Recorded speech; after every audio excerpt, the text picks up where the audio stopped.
So, yeah, in case it wasn't obvious by now, I'm trans. Yeah, I only went ahead and revealed that back in the Toto video, but as much as I would have liked to reveal that here instead, I kinda already had most of that script done, and by the time I finished the video, I had forgot that Pride Month was literally starting the day after I uploaded. Yeah, ain't that a bitch?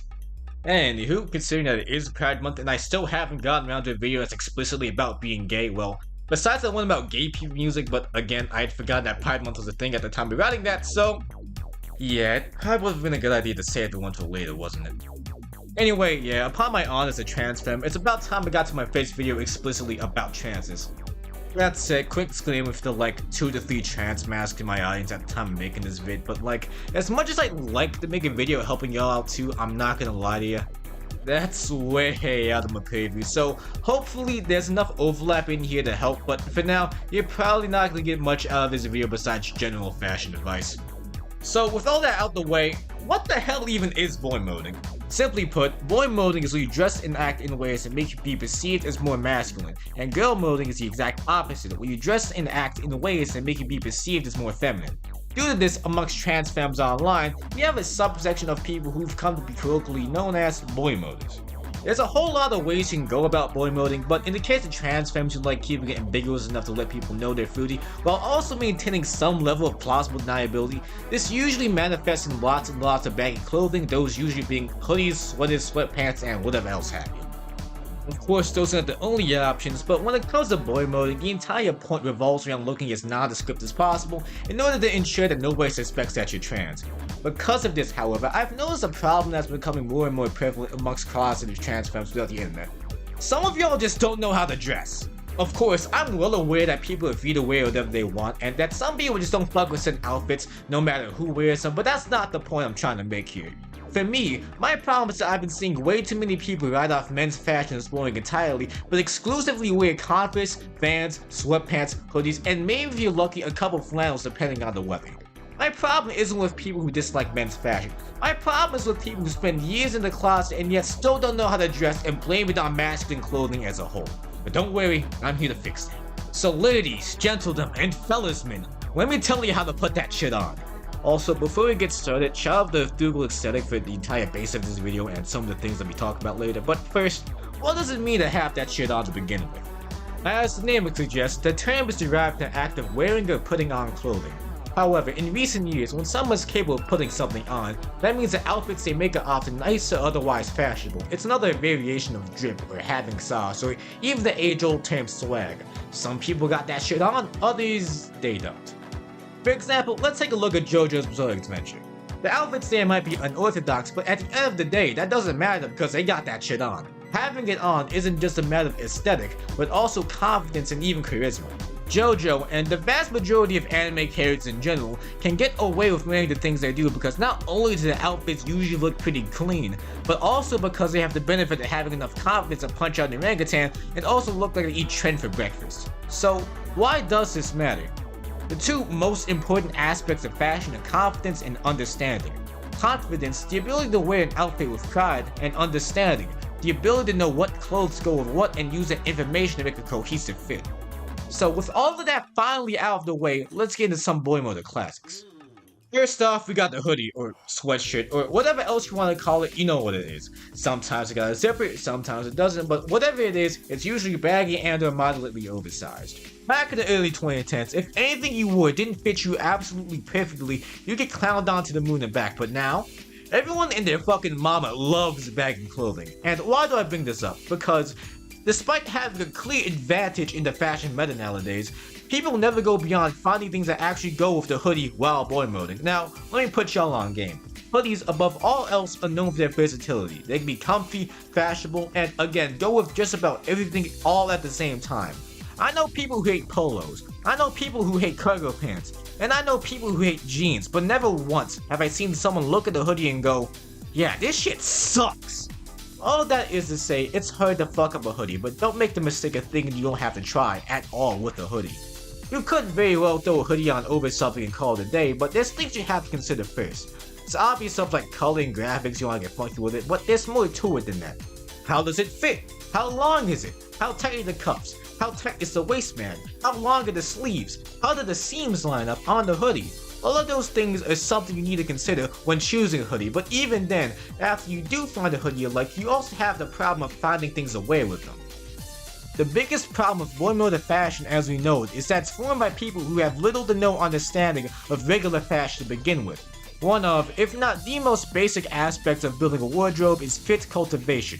Rather than buying random articles of clothing and hoping that they look good together, what you do is you buy multiple matching outfits, and then once your wardrobe gets bigger, you can afford to start buying random things because by now, you'll probably have something that matches.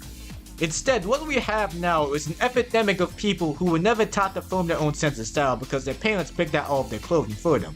Meaning that instead of having cohesive fits, what we have are people making do with what they currently own. That is to say, a good wardrobe doesn't happen overnight. It's a product of years of fit cultivation. Fashion, as much as I do love it, is a time-consuming and expensive hobby, which is why getting the basics out of the way is so important. Now, while I can't tell you what hoodies are exactly right for you because that's something you're gonna have to figure out by yourself, what I can tell you is how to use the hoodies you do have to the fullest, through a process I like to call fit optimization. First and foremost, let's talk about the rule of thirds, also known as the 2-to-3 ratio. Basically, by splitting the outfit into thirds horizontally and taking note of where each article of clothing ends to account for visual breaks in the outfit, you somehow manage to replicate a simplified version of the golden ratio. I don't know, man, I'm no gyro separately.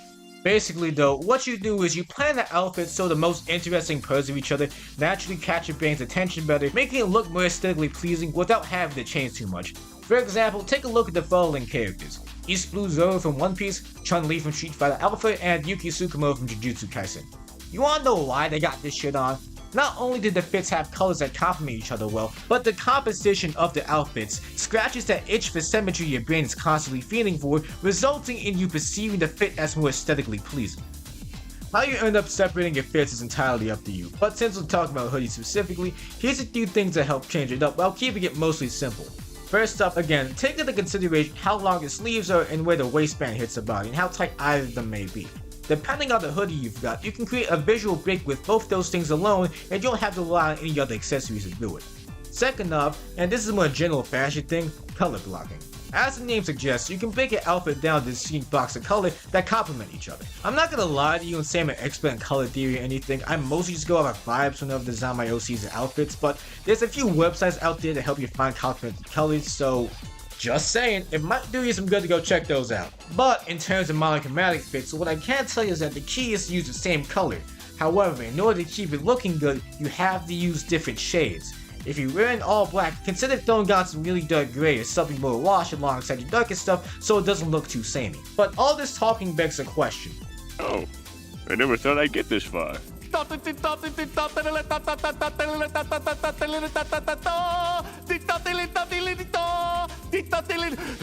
Then allow me to introduce you to the one piece of fashion that nobody will question no matter what. You don't like the way your body looks but it's also too hot to put on a hoodie? Good news for you, pop this bitch on top of a baggy t-shirt and you probably won't even notice it. You like your hoodie but also feel like it's a little too basic to wear with nothing else? Throw a flannel on over top of it, wrap it around your waist, and boom, you basically have a whole new outfit. You need something that's vaguely formal? Go ahead and button that bitch up. What if it's cold? Use an overshirt as an undershirt and pop on a jacket over it. It's really that easy. Not only that, but once you're done boymoding and finally start Gill mode, you can keep these around and actually start saving in them. Come on, there's a reason why lesbians, bisexuals, Canadians, and lumberjacks all love flannels so much. It's really hard to fuck up. If you're broke and need something else to wear to keep things from getting too stale, I promise you, investing in some flannels or overshirts in general to match stuff you already have is a great investment. A lot of trans femmes I know use prioritizing comfort as an excuse to justify not putting effort into how they look. And if any of you happen to watch this video, you know who you are. And to that I say, it's possible to have that shit on and be comfortable at the same time. Let me put you on sports fashion. If the entire wardrobe is hoodies and sweatpants, why not take the most logical step forward and take what you already have and elevate it to something a little more flashy? Riddle me this, unless you're going to the gym, is there any real excuse of you can think for wearing leggings in public while boymoding? Exactly. Sure, you might have to wear shorts over them, but you'll have some plausible deniability if someone finds them while going through your shit. All I'm saying is, if you wear the same Kirby sweatshirt every day for a few years, people may start thinking you don't shower. But if you wear the same few Nike hoodies every day for a few years, people just think you go to the gym, or at the very least they'll think you're a little bit of a hype beast with no money. The great thing about exercise clothing is that they have to be comfy, otherwise it will defeat the purpose of working out in it to begin with. Now, are you going to be doing any working out at all? Maybe, maybe not. That's up to you. Personally, I say getting some exercise helps immensely with your self-confidence, but again, I can see why some have an aversion to that considering the whole target demographic here. For what it's worth, being someone who discovered their love of hitting things and picking up heavy objects, after years of ripping and watching a couple Kangen Ashura AMVs, what I can say is that while the sewing is going to suck for the first couple days, actually doing something that isn't doom scrolling and spending most of your day online is actually pretty good for you. I know this isn't an exercise video, and more likely than not, you probably have better things to spend your cash on right now than a gym membership, like, I don't know, for example, better clothing. That said, on the topic of getting your money up, I won't lie to you, I can see why most would consider this option route due to the simple fact that, well, a lot of the athletic gear tends to be pretty expensive. Like, take a look at this Nike Tech, for example. Looks nice, don't it? It's some comp throw on, maybe do some jogging in, and it's about $150 just for the jacket. The pants, they average about $125 getting straight from Nike, so yeah, I can see why you wouldn't want to pay all that money. This probably could be somewhat remedied by going to stores in person to look for sales by using coupons online, but that may not be an option for everybody. But for what it's worth, I do, at the very least, recommend biting the bullet and getting one pair of nice sweatpants just to switch things up. And admittedly, while I would love to talk more about the different kinds of pants, I'm not gonna hold you, I don't know all too much about them because, like, it's hard to fuck up pants, let's be real here. I promise you, as long as you're wearing something nice on top, no one's gonna notice or even care that you're actually wearing a pair of Wrangler jeans to function. Like I said earlier, baggy clothing is back in fashion, and depending on whether or not you have the body for it, you can get away with skinny jeans if you really got that shit on. Really, with pants, the biggest things you really need to worry about are color, comfort, and composition. Now, color and comfort are obvious, but when I say composition, I mean more or less the same stuff I said about hoodies earlier in the video. How the seams look, how big the waistband is, and maybe the flaw if you're into that kind of stuff, the list goes on. But if you want a little more personalization of your pants, try playing with how you wear them. Cuff the legs, maybe try wearing them more at the hips instead of the waist, or on the flip side, get you some high-waisted pants. Maybe a cool belt too if you're feeling wacky. Most of this stuff I said also applies to shorts, but your mileage may vary.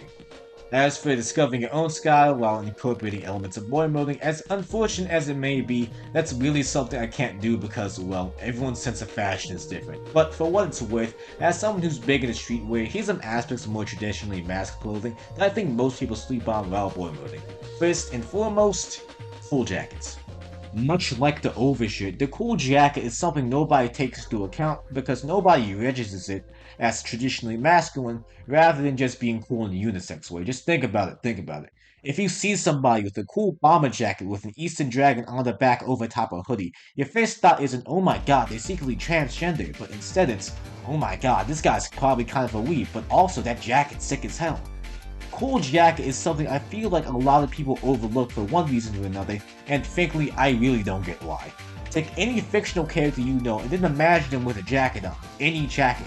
Bomber jackets, parkas, trench coats. The jacket's ability to completely change somebody's silhouette is something more people need to take into consideration. As you can see by my internet persona, I fucking love bomber jackets, and the thick ones do a pretty good job at hiding a gender if you use them right. But if you're looking for something else, varsity jackets fill a similar niche while also being a little more colorful and a little thicker for the most part. Not to mention, jackets are made out of thicker stuff than hoodies and t-shirts, so in comparison, not only will they last you longer, but there's also a little more room for personalization with things like pins, patches, and whatever else I can't think of right now. On the topic of accessories, you want to hide the fact you're growing your hair out? Boom, pop on a beanie, a baseball cap, any hat, I promise you, people aren't gonna look at you in passing that closely. And finally, something that I've been waiting for an excuse to talk about for ages here now. Shoes, and more specifically sneakers, are the one piece of fashion that guys are allowed to be accessories without being called foodie, so why not grow past the same 3 or 4 pairs of Converse and Converse you've been wearing ever since high school? For example, let's take a quick look at Nike again. Back in 2020, Nike Dunks were huge, and people were fiending for these. I'm talking paying $350 for a pair of shoes that only retails for about 120 levels of possession. Nowadays, hop on eBay and StockX or even go to your local Foot Locker, Dick's Sporting Goods, and it's not too hard to find a pair of clothing for at least $20 below retail. I mean, come on, 80-ish bucks plus shipping, it isn't all that bad. Now, is that more expensive than a pair of Chuck Taylors or the classic Vans old schools that run for about $65 to $70? Yeah, but just having some variety goes a long way. If a Nike Dunk isn't from Nike SB, aka Nike Skateboarding, that means nobody gives a shit about them. But that's a good thing, because that means you get to give a shit about them and spend less money than you would have more people giving a shit about the shoe. That's not even the end of things. The Jordan 1, which is like the sneaker of all time, also resales are pretty cheap for the simple fact that nobody gives a fuck about them.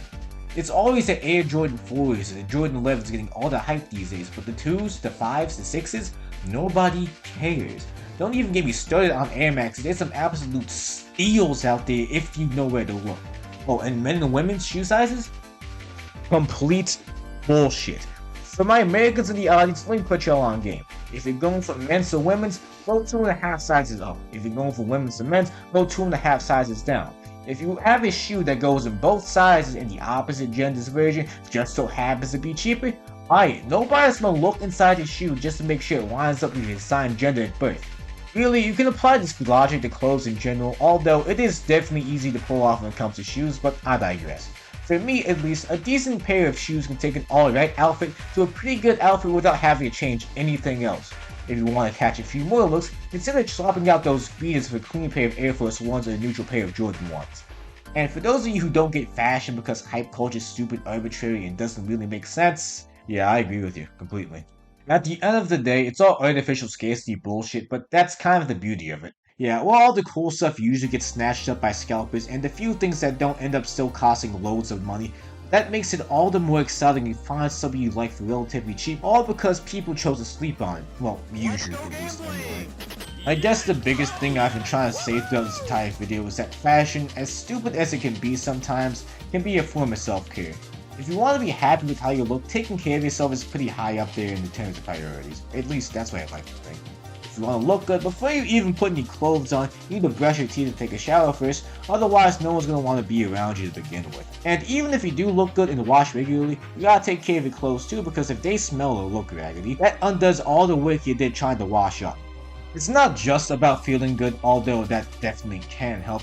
It's more so about feeling good about yourself, and I guess that's why I'm a little more understanding when it comes to people making a big fuss about not getting why people care so much about how they look, because, well, I used to be one of those people.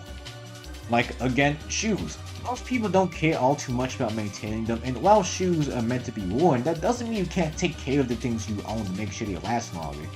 Like, yeah, I'm not gonna be too mad at little scuffs and creases in my sneakers just because I wore them out a few times. But if I see someone jump in a mud puddle or bend them at a 90-degree angle, why wouldn't I cringe a little? These things cost money, and I want them to last as long as they possibly can, so I'm going to treat them to the best of my ability. Hell, you can say the same thing about physical fitness too. Like, yeah, other people might not understand the trans tomboy grind completely, but consider the following.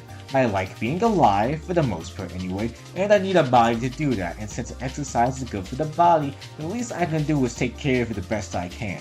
That doesn't mean I can't have fun and down an entire Little Caesars pizza or Popeye's chicken sandwich from time to time, but I can be more mindful of what I eat and cut back from time to time accordingly. Sometimes it's nice laying in bed all day and procrastinating, but doing it all the time gets boring, and not only doing it all the time. Sometimes it's nice laying in bed all day and procrastinating, but doing that all the time gets boring, and not only that, I'd be doing myself a disservice. Speaking of disservices, let me ask you something. When was the last time you had a full meal today? When was the last time you, I don't know, drank some water, talked to someone, been outside, huh? By the time I'm writing this, I've barely done anything of my day, and it's 5 PM to fully lock in and finish off this script, and by the time I got around to getting the recording done, it's almost half past midnight. And as much as I'd love to sit and complain about how useless in a drag society I am, there's only really one person capable of changing that, and, well, I guess you're looking right at it. If you do take anything from this video set, you need to take care of yourself. After the vid's done, make yourself some lunch, take a shower, drink some water, talk to some friends, or if your friends are assholes, I don't know, consider getting some new ones. Anyway, yeah, that's all I got for now. If you like the Yap Sesh, like, comment, subscribe, hit the bell if you want more, and yeah, I'll drop another one of these eventually. Sup to Goat Meal, thanks for coming, thank you for staying, and thank you for watching the show. Take care of yourself. Peace.